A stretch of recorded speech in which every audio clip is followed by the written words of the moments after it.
রুগ্ন এবং অসুস্থ ঘোড়া জবাই করা হয়েছে।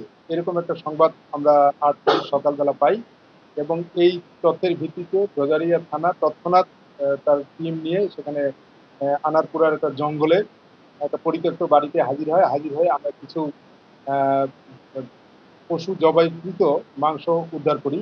এগুলো মূলত আ ঘোড়ার মাংস।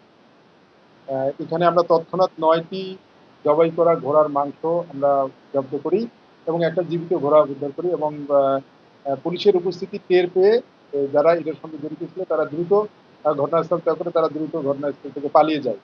এটার পরিপ্রেক্ষিতে আমরা অনুসন্ধানে নামি এবং সবার সম্মিলিত প্রচেষ্টায় এবং এসআই পলাশকান্তি রায় এবং এসআই ফিরোজ কবির এবং এসআই ইয়াকুব হোসেন এদের সম্মিলিত একটি চৌকস টিম আমরা তদন্তে নামি যে কারা কারা এই বিষয়টার সঙ্গে জড়িত, কারা কারা এই রুগ্ন এবং অসুস্থ বয়স্ক ঘোড়াকে জবাই করে গরুর মাংস হিসেবে বিভিন্ন জায়গায় সরবরাহ করছে।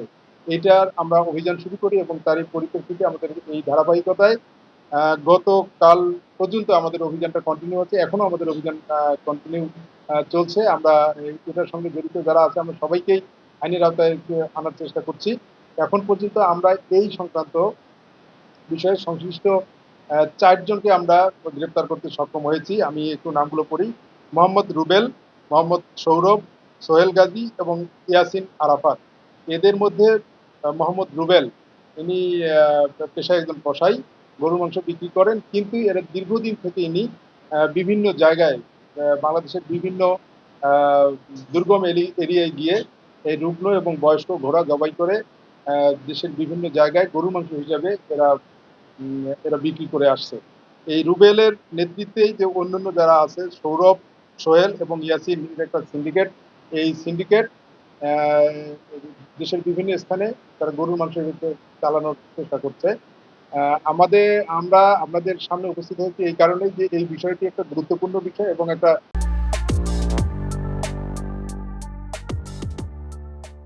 সচেতনতামূলক একটা বিষয় যে বাংলাদেশে গরুর মাংস হিসেবে অনেক জায়গায় কিন্তু ঘোড়ার মাংস বিক্রি হচ্ছে এবং সেই ঘোড়াগুলো খুবই রুগ্ন এবং অসুস্থ এবং বয়স্ক ঘোড়া এবং এই জবাইকৃত ৯ টি ঘোড়ার মধ্যে একটা ঘোড়ার আ পেটে বাচ্চা পাওয়া গেছে। একটা ঘোড়া আমরা জীবিত অবস্থায় উদ্ধার করতে পেরেছি এবং তৎক্ষণাৎ আমরা এটা জব্দ করে প্রাণী সম্পদ কর্মকর্তার হেফাজতে আমরা দিয়েছি এবং যে জবাইকৃত ৯ টি ঘোড়ার মাংস আমরা তৎক্ষণাৎ পশু সম্পদ কর্মকর্তার আম কাছে জমা দিয়েছি যাতে এটা ধ্বংস করা হয় এবং এটা পরবর্তী পরীক্ষা-নিরীক্ষার জন্য রাখা হয়। এইটার জন্য আ এইটা আপনাদের কাছে বলার উদ্দেশ্য যে এটার এই ঘটনাটি এই যে রুবেলের যে প্রধান যে এই এখন পর্যন্ত আমরা যে ৪ জন তাকে ধরেছি, এই রুবেলের কাছে আমরা জিজ্ঞাসাবাদে যেটা আমরা জেনেছি যে এই ঘটনাটি শুধুমাত্র এই ৮ তারিখে যে গদারিয়ায় ঘটেছে এরকম না। আ সে স্বীকার করেছে যে বহু জায়গায় উনি এই কাজটা দীর্ঘদিন ধরে, অনেকদিন ধরে এই ব্যবসাটা উনি চালিয়ে আসছেন।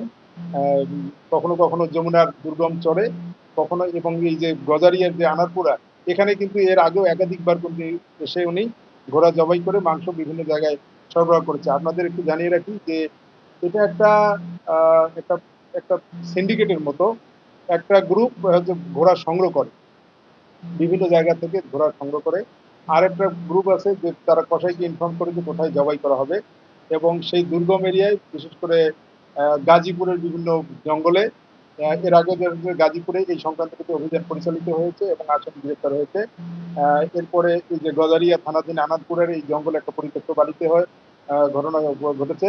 যমুনার চরের কথা বলেছে। তারা তাদের নির্দিষ্ট লোক আছে এবং তাদের পরিবহন করার জন্য আ সুনির্দিষ্ট ড্রাইভার এবং সুনির্দিষ্ট পিকআপ রয়েছে। এই মাংসগুলো এই পশুগুলো জবাই করার পরে তারা সেগুলো প্রসেস করে সব বিভিন্ন শহরে বিভিন্ন জায়গায় তারা সরবরাহ করে থাকে দীর্ঘদিন ধরে।